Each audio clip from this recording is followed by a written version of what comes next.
Thank you for joining me for lesson 109.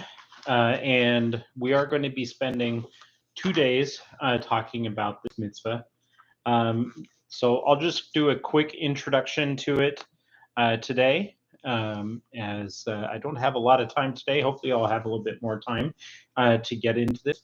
But this is positive mitzvah number 94. It's going to sound very similar to some of the other mitzvahs that we've been talking about regarding oaths, whereas this one is regarding a vow. So, fulfilling verbal obligations is our mitzvah. Deuteronomy 23:24 says, "That which issues from your lips, you shall keep and perform them." So, what this mitzvah comes to tell us is that we are commanded, it's a mitzvah, to carry out whatever we pledge to do or not to do. Um, so this has a lot of ramifications, a lot of significance. Uh, but if we say we're going to do something, we should do it.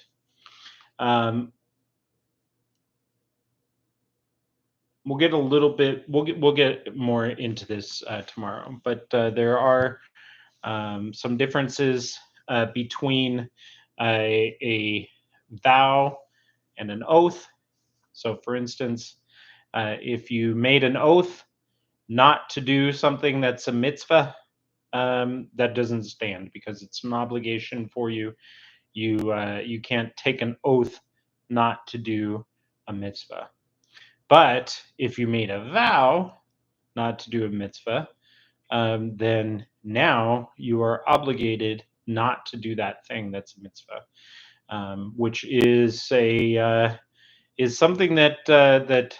um, that Yeshua in the Gospels comes against some people. Not, of course, not everyone was doing this kind of a thing, but there were some people who would have the obligation, for instance, to support their parents in their old age, but they would say, whatever I was going to give to my parents is korban, which means that you're making a vow that this money, this whatever it was that was going to support your parents, is now something that needs to be given to the temple, and then that you would have to fulfill your obligation there. In order to provide that to the temple, as because you made a vow. Just because it does override the other mitzvah, because it is a vow, an obligation that you've stated. But that doesn't make that vow was a good thing that you did. So we should not be making vows on a whim. It is a very bad thing to be making vows on a whim. You can stack vows, to the heavens.